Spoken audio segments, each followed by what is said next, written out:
Welcome to Roland Garros Live with the team from Diary of a Professional Tennis Coach. For 15 days, we'll have all the latest from Paris. Come and slide in to play with us on the Terre Battue. Well, hello everyone, and a warm welcome back to Roland Garros Live on Diary of a Professional Tennis Coach. Delighted to have you alongside. And my guest today is the wonderful Justin Sherring. He's been a guest, of course, on our regular podcast, Diary of a Professional Tennis Coach, talking all about his association with Jack Draper when Draper was younger. Of course, he is the coach of Joe Salisbury.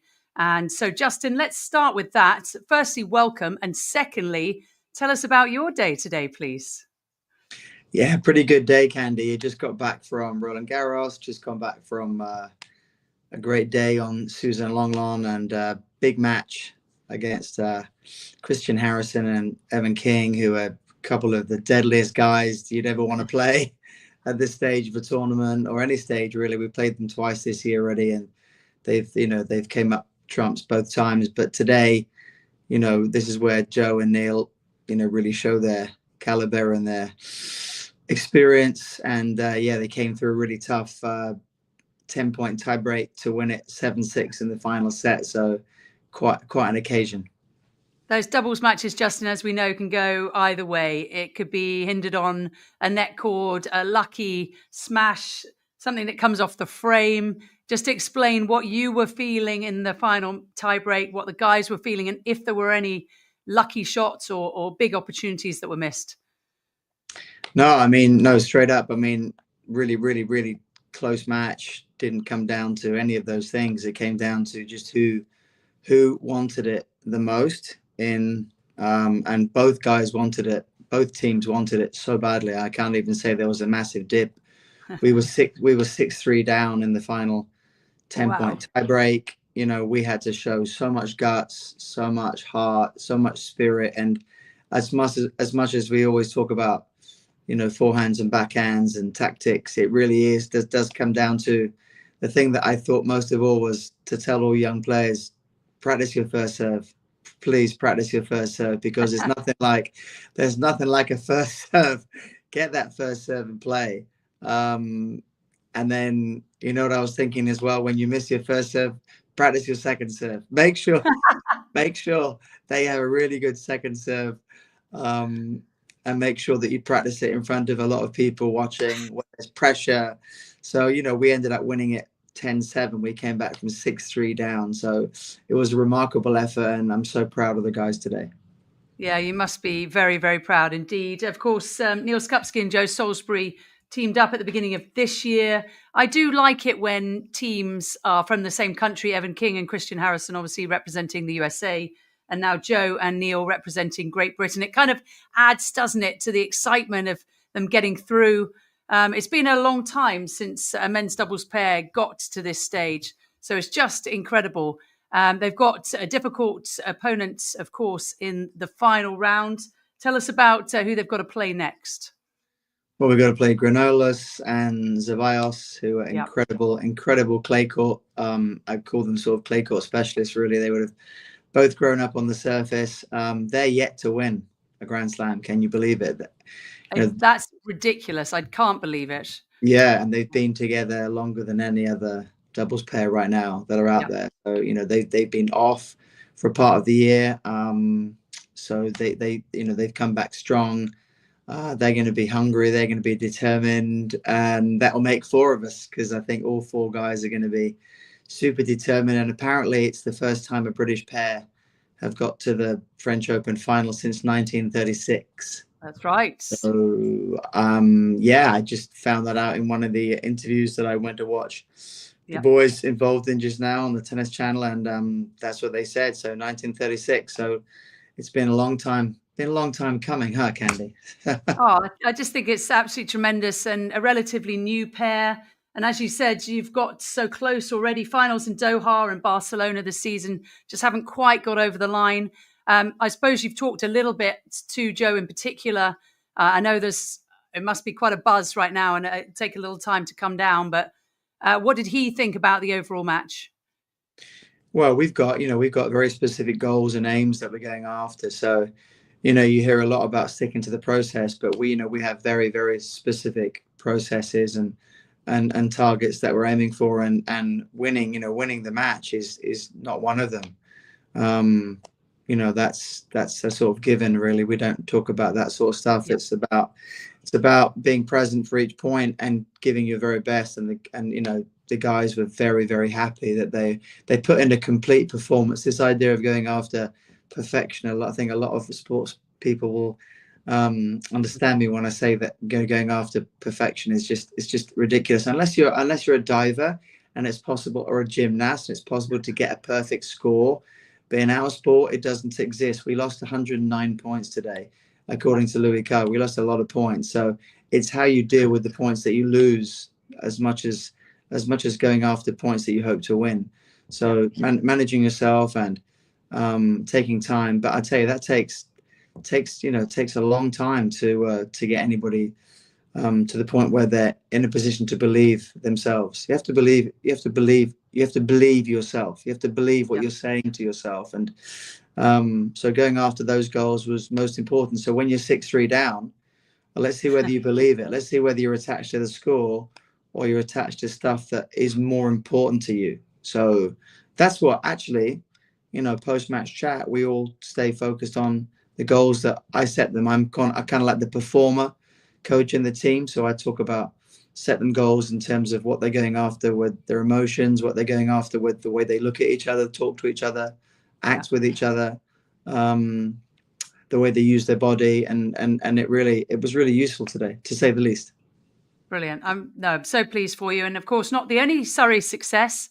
Hannah Klugman, our 16-year-old Surrey girl, of course, you run Surrey Tennis, has become the first British player to reach the Roland Garros Juniors final in almost 50 years. So it's been a record-breaking day. You probably haven't spent an enormous amount of time with Hannah at Roland Garros because you've had other things to worry about. But overall, you know her very well. Are you surprised that she's come through and got to this stage so fast? Um, I'm not surprised because, as you know her as well. I mean, yeah, she's got the ability and she's really strong. But boy, I mean, the problem with getting to a level so early and not being able to play full time on the tour is that Yeah, you got to wait around, you got to hang around, and during that hanging around, you can lose a little bit or you can gain a little bit. And I'm so glad that she hasn't lost a little bit, and she hasn't sort of had to hasn't lost her focus and hasn't wanted it so badly that these big moments arrive, and you can't handle them with sort of anxiety. yeah, And she's been on the radar for a long time, for a couple of years, doing well at Junior Wimbledon. She's had these big junior matches, and somewhere in her head she must be thinking, "Boy, I just want to get out there on the WTA tour and let myself, let the reins go off a little bit, like Mika Stojanovic and Mimi yeah, Zhu, who are a little bit older. So she'd like to be in that pack, I'm sure. And the idea of hanging around for junior tennis, so hats off to her that she's taking this moment and she's present. I yep. saw her in the gym today, getting ready, and she had a big smile on her face. She looked like she was excited about getting out there, and so she should be. What a great occasion to play tennis. She's going to take on Austrian Lily Tagger, who's just a year older than Klugman. Should be a great final on Saturday. And Hannah said these moments don't happen a lot, so trying to enjoy it is a big part. My coach and physio are basically saying go out there and enjoy it because you never know if you'll be in the spot again. That is a great way of looking at things, isn't it, for someone so young? And I think the first time I met Hannah was about 11 at Reid School. And I just couldn't believe what a great competitor she was, but someone who really obviously enjoyed playing tennis. That is so important, isn't it? 100%. And I do a lot of coach education, for the LTA, and we have footage of her when she was 6, 7, 8, 9, 10. We show the coaches what it looks like, and then we ask the coaches to sort of say, what do you see? And they say someone who just loves being out Yeah, there, but also, very similar to Jack Draper, who we've discussed before, just so focused, so like it's meant to be. This is your calling. This is what you've chosen, and this is what you love. And that's what's amazing. The earlier you start, I guess the more opportunity there is to like burn out and Yeah. just think, boy, she's been at this thing now for like over 10 years, and you know, and you're still a junior, you're not even in the paid ranks or anything yet. So I think, you know, the advice that Ben and Will have said today is really good, and to be honest, it's the same that we told a couple of 30-something-year-olds just a little, you know, a couple of hours ago now, which was, look, let's not get all professional, let's not get all like, oh guys, let's keep our heads, let's Yeah. focus on tomorrow now. We said no, we shut that down. We enjoy. We don't know what's going to happen tomorrow. We don't know, you know, we don't know what's going to happen. So never mind the match. You've got to wake up and be healthy and fit and happy and enjoying what you're doing. So for goodness sake, it's a great Yeah. message. You enjoy every moment you can. And I just told Joe in the lift on the way up, you know, we're just a few doors down from each other. I just said, hey, I'm super proud of you today. And, you know, not just in tennis, but just in life, and how you can handle yourself, because we've all got to carry on living, right? You know, you can't play tennis all the time. So you Great way take of doing the rest things. of your life. Yeah. There was actually a video posted, I think, from Arina Sabalenka before she took on Swiatek yesterday, who had, of course, a 26-match winning streak at Roland Garros. And Sabalenka was doing a really good dance. I mean, she looked just so relaxed and happy. I mean, the moves, Justin, were better than I've seen from you. That's how good it was. It was Oh, extraordinary. And then she went on and, of course, beat Swiatek 6-love in the third, made 0 unforced errors in the third set. wow. I mean, Yeah. it's remarkable. So we're all, you know, we're all trying to find the ideal performance state, the ideal, and it basically comes back to having a foundation in happiness. So nothing that we need to, you know, dig too deep for. It's not that complicated, but it's ever so complicated, Yes.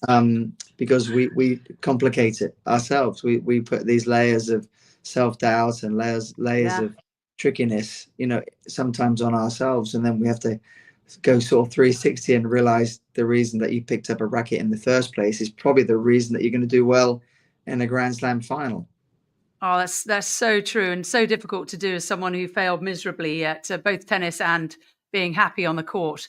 While I've got you here, just 3 more minutes with Justin Sherring here on Roland Garros Live, Diary of a Professional Tennis Coach. Someone who clearly enjoys his tennis is Carlos Alcaraz. He is through to another final. He has taken out Lorenzo Musetti, the 8th seed from Italy, after unfortunately Musetti had to retire injured with a thigh injury. It was pretty close though, Justin. I don't know if you've kept any eye on the singles today. Musetti did really well, took the first set against the defending champ, but it's hard, isn't it, against these top guys to sustain that kind of level?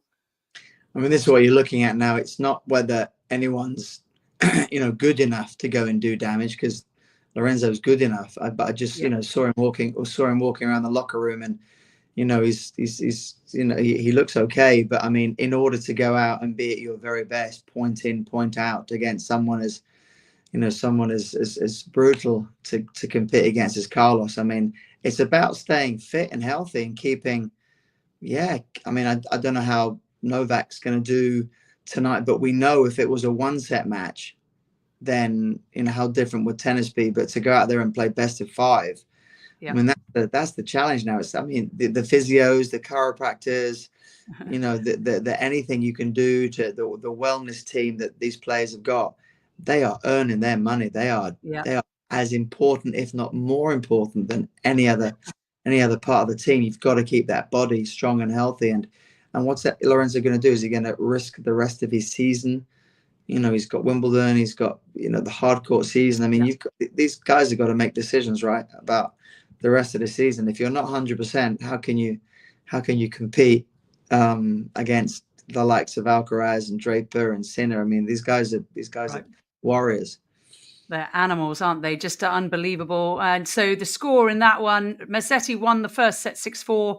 Alcaraz won the second set 7 points to 3 in the breaker. Then the third set 6-love and was 2-love up in the fourth set when Musetti began to retire. The Yannick Sinner match and Novak Djokovic, they're currently on court. Justin, a set to Sinner 4-3 with a break to the Italian. I actually wrote a story on Yannick Sinner today saying he was kind of, the boy next door meets trained assassin. Your thoughts on that assessment? I think that's it's definitely, you know, what we've all become accustomed to the last 20 years is seeing the likes of Novak and Rafa and Rog, Yeah. and now Novak is the last man standing, but he's going up against formidable, maybe the greatest ever. I just, talking to a mutual friend, Novak's agent the other day, just sitting down and just chatting and saying, the way I describe Novak is as good as the way I describe Sinner is he's as good as Novak, like at his best. And then he's got these weapons he can just pull out from anywhere, and the ability to focus and concentrate and just stay so calm. I mean, you do see Carlos a little bit show some emotion, Yes. but for Sinner to show so little and to be so tuned in so often. I mean, he takes people out. He wins love sets and one sets, and he beats good people very easily. But we know how hard Novak's going to try. And again, I just hope that Novak can finish the match just to do himself justice. The good thing, I suppose, for Novak was that he'd only lost, one set coming in.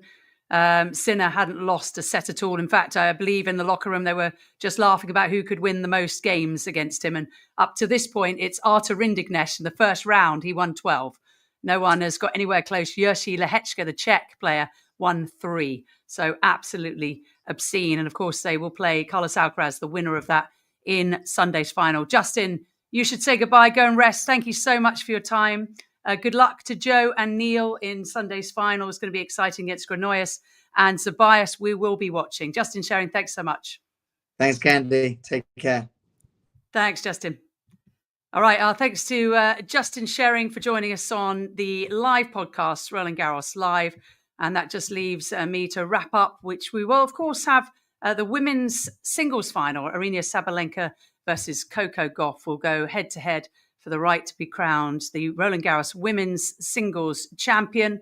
Sabalenka was exceptional, wasn't she, against Iga Swiatek? Hit 29 winners and 25 unforced errors in that winning effort, in which she won 6-love in the third. So it will be Sabalenka versus Coco Gauff. Gauff, of course, pretty much destroying Louis Boisson for the loss of just 3 games, knocking out the Frenchwoman who was a wild card and is now inside the world's top 60 in the live rankings, where she started at 361 in the tournament. So well done to Louis Boisson, but it's Coco Gauff versus Sabalenka. And we now know that Carlos Alcaraz is through to the men's final. He charged back from a set down to beat Lorenzo Musetti after Musetti unfortunately had to withdraw, retired with a thigh injury, down 2-love in the 4th set. This is a quote from Carlos Alcaraz. He's a great player.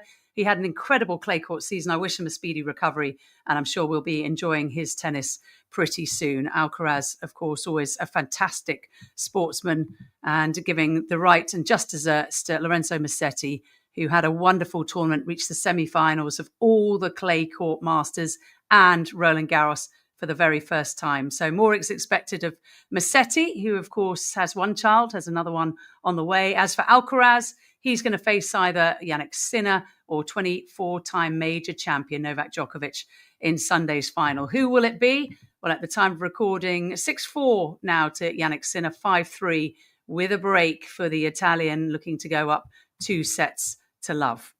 And that will do it from me, Candy Reid. Our thanks once again to guest Justin Sherring.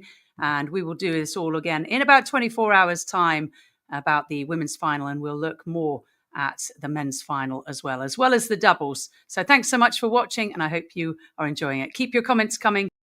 Thank you for watching Diary of a Professional Tennis Coach. Please like, subscribe and share, and we'll be back soon with another great episode.